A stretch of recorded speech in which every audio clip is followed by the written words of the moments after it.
ఇటీవల కేంద్ర ప్రభుత్వం విడుదల చేసిన పద్మశ్రీ పురస్కారాల్లో తెలుగు రాష్ట్రాలకు సంబంధించిన ఒక వ్యక్తి మాన్యశ్రీ మందాకృష్ణ మాదిగ. ఆయనకి పద్మశ్రీ ఇవ్వాల్సినంత అవసరం ఏముంది? ఒక కులం కోసం ఫైట్ చేసిన వ్యక్తికి కేంద్ర ప్రభుత్వం ఆయన గుర్తించి అంత అంత ఆ స్థాయిలో సత్కరించాల్సిన అవసరం ఏముంది అని చెప్పేసి చాలామంది ఆయన గురించి విమర్శలు అయితే చేస్తున్నారు. అయితే ఆయన ఏం చేశాడు ఏంటి అనేది ప్రత్యేకంగా నేను చెప్పడం కాదు, ఒక దివ్యాంగ సంక్షేమ సంఘానికి సంబంధించిన నాయకులు లక్ష్మీనారాయణ గారు ఉన్నారు. ఆయనతో మాట్లాడదాం. ఆయన గొప్పతనం ఏంటో అనేది, ఆయన కులానికి సంబంధించిన వ్యక్తి కాదు, అదేవిధంగా ఆయన ఎవరు ఏంటి, ఆయన ఏం చేశాడు అనేది లక్ష్మీనారాయణ గారిని అడిగి తెలుసుకునే ప్రయత్నం అయితే చేద్దాం. చెప్పండి లక్ష్మీనారాయణ గారు, చాలామందికి కూడా కృష్ణమాదిగ గారు అంటే దివ్యాంగుల్లో ఎస్పెషల్లీ అమితమైన ప్రేమను కనబరుస్తూ ఉంటారు. కృష్ణమాదిగ గారికి దివ్యాంగులకి ఉన్న రిలేషన్ ఏంటి? ఎందుకు ఆయన మీద మీరు అంత ఎక్కువ ప్రేమను కనబరుస్తారు? కులం ఇక్కడ పక్కన పెట్టేద్దాం, కులానికి అతీతంగా మాట్లాడాలంటే ఆయన గురించి ఏం చెప్తారు? మందకృష్ణ మాదిగ గారు ఒక వ్యక్తి కాదు, ఆయన ఒక సమూహ శక్తి. జాతి ఆయనకంటూ లేదు, ఒక కులం అంటూ లేదు. ఆయనకి కులాల్ని కానీ మతాల్ని కానీ ఆపాదించటం ఒక చట్టరీత్యా నేరం అని కూడా నేను చెప్పగలుగుతున్నాను.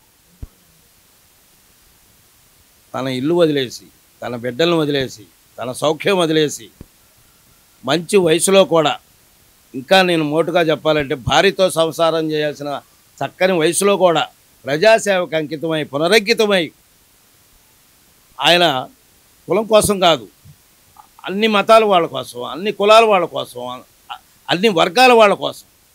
చిన్నపిల్లలు హార్ట్ అటాక్ తోటి చనిపోతుంటే ఆయన చలించి, అప్పటి వరకు ఎన్నో రాజకీయ పార్టీలు ఉన్నాయి, ఎందరో రాజకీయ నాయకులు ఉన్నారు, వాళ్ళకెవరికి రాని ఆలోచన ఆ బిడ్డల యొక్క చనిపోతుంటే ఆ తల్లిదండ్రుల యొక్క ఆవేదన చూసి మరి ఆయన ఉద్యమం చేయబట్టే ఆ బిడ్డ 200 మంది బిడ్డల ఆనాడు ప్రాణాలతో బతికారు. దాన్ని ఆధారం చేసుకునే రాజశేఖర రెడ్డి గారు ఆరోగ్యశ్రీని తీసుకురావడానికి కారణం కూడా మందకృష్ణ మాదిగ గారు. అట్లాగే మేము అంతవరకు 87లో మేము మా వీరవసంత దివ్యాంగుల సంక్షేమ సంఘాన్ని మేము స్థాపించాం. 87లో, ఇప్పటికి 35 సంవత్సరాలు పూర్తయిపోయింది. అయితే మాకంటూ అంత గొప్ప గుర్తింపు ఉండేది కాదు. పుట్టకొడుకులాగా వీధికొక సంఘం. ఇక్కడ నిష్కర్షగా చెప్పాలంటే మా దివ్యాంగుల్లో కూడా మరి ఊరికొక సంఘం పెట్టుకొని వీడు అవుటోడేయండి, ఇంకో అవుటోడిని మోసం చేసే సంఘాల వాళ్ళు ఎక్కువైపోయారు. అందువల్ల ప్రభుత్వాలు మాకు విలువనిచ్చే కావు. అలాంటి పరిస్థితుల్లో మందకృష్ణ మాదిగ గారు ఈ యొక్క దివ్యాంగుల సమస్యలు తెలుసుకొని ఆయన కూడా చలించిపోయి మాకు అండగా ఉండి మా సమస్యల మీద కూడా ప్రభుత్వం మీద పోరాటం చేసి ప్రభుత్వాన్ని అభ్యర్థించి మాకు ఆయన ద్వారా కూడా అనేకమైన మేలు జరిగినాయి. అది ఏనాడు కూడా మా దివ్యాంగ జాతి మర్చిపోదు. ఈ సందర్భంగా ఆయనకి మరొక్కసారి మా హృదయపూర్వక నమస్కారాలు. మేము రుణపడి ఉన్నామని వారికి సగర్వంగా తెలియజేసుకుంటున్నాం. దివ్యాంగుల కోసం ఎలాంటి ఫైట్ చేశాడు? మీకు ఆయన ద్వారా వచ్చిన హక్కులేంటి? అంటే జరిగిన లాభం ఏంటి? ఆయన పోరాటం వల్ల అసలు గుర్తింపు వచ్చింది. దివ్యాంగులు అనేవాళ్ళు ఉన్నారనేది కూడా అంతకుముందు మేము ఎన్ని సంఘాలు పెట్టినా ఎంత చేసినా మమ్మల్ని ఎవరు పెద్దగా గుర్తించలా. ఆయన వచ్చిన తర్వాత ఆయన పోరాటంలో మా దివ్యాంగులతో పాటు ఆయనకు ఉన్నటువంటి మందకృష్ణ మాదిగ గారికి ఉన్నటువంటి యొక్క బలంతో మా యొక్క సమస్యల్ని ప్రభుత్వం దృష్టికి తీసుకొచ్చి దివ్యాంగులు అనేవాళ్ళు కూడా పోరాటాలు చేయగలరు, దివ్యాంగులు అనబడే వాళ్ళు కూడా రోడ్డు మీదకి రాగలరు, వాళ్ళను కూడా ఐక్యం చేసి మరి వాళ్ళు తిరగబడితే ప్రభుత్వాలు కూలబడిపోతాయి అనే విషయాన్ని కూడా స్పష్టంగా ప్రభుత్వాలకు తెలియజెప్పినటువంటి గొప్ప మనిషి. ఆయనకి పద్మశ్రీ రావటం, పద్మశ్రీకే ఒక అందం, పద్మశ్రీకే ఒక గౌరవం.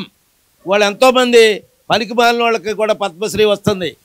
డబ్బులు పెట్టి కొనుక్కొని మరి అనేకమైన అనైతిక చర్యల వల్ల కూడా పద్మశ్రీలు పద్మభూషణలు కూడా తెచ్చుకుంటున్నారు, అనర్హులు తెచ్చుకుంటున్నారు. కానీ వాళ్ళ పద్మశ్రీకే ఒక విలువ తెచ్చినటువంటిది మందకృష్ణ మాదిగ గారికి పద్మశ్రీ ఇవ్వటం, ఆ యొక్క పద్మశ్రీ బిరుదుకే ఒక విలువ వచ్చిందని చెప్పి ఈ సందర్భంగా తెలియజేస్తున్నాం. ఇంకో విషయం మాట్లాడుకుంటే సుదీర్ఘంగా 30 ఏళ్ల పోరాటం, ఏ రోజు కూడా ఏ పార్టీ కండువా వేసుకోకుండా ఓన్లీ వర్గీకరణ కోసమే తను నినాదం చేశాడు. అంటే అన్ని ఎవరైతే ఎస్సీలో ఉన్న అన్ని కులాలు ఎవరైతే ఉన్నారో వాళ్ళందరికీ కూడా సమాన అవకాశాలు ఉండాలి, సమానంగా అందరూ ఎదగాలి అనేది ఆయన ప్రయత్నం. అయితే ఈ జర్నీని మీరు ఎలా చూస్తారు? అంటే జనరల్గా ఒక వీరవసంత దివ్యాంగుల సంక్షేమ సంఘమే మీ హక్కులకై ప్రభుత్వానికి ఎప్పుడు ఏదో ఒక అభ్యర్థన చేయడం, ఏదో ఒక మాకు ఈ మేలు చేయండి అని చెప్పేసి అడుగుతూ ఉంటారు. ఏదో ఒక పార్టీ అండ అనేది ఖచ్చితంగా తీసుకోవాల్సి ఉంటుంది. అలాంటి వ్యక్తి ఏ పార్టీ జెండా మోయకుండా, ఎవరిని అభ్యర్థించకుండా అతను ఆ స్టాండ్ తీసుకొని మోడీని సైతం కూడా ఒక సభకు పిలిపించగలిగి ఆ రకంగా చేయడం అనేది మీరు ఎలా అభివర్ణిస్తారు? ఇక్కడ పార్టీల అండ అనే విషయం మీరు మాట్లాడారు. దానికి సారూప్యత మందకృష్ణ గారు ఏ విధమైనటువంటి ఏ బాణీలో వెళ్తున్నారో మేము కూడా అదే బాణీలో వెళ్తున్నాం. పార్టీలతోటి అంటకావటం కాదు, అసలు పార్టీలు లేకుండా ప్రభుత్వాలు చేయకుండా ఏ మేలు జరగదు. ఏం చేయాలి, ఎవరేం చేయాలి?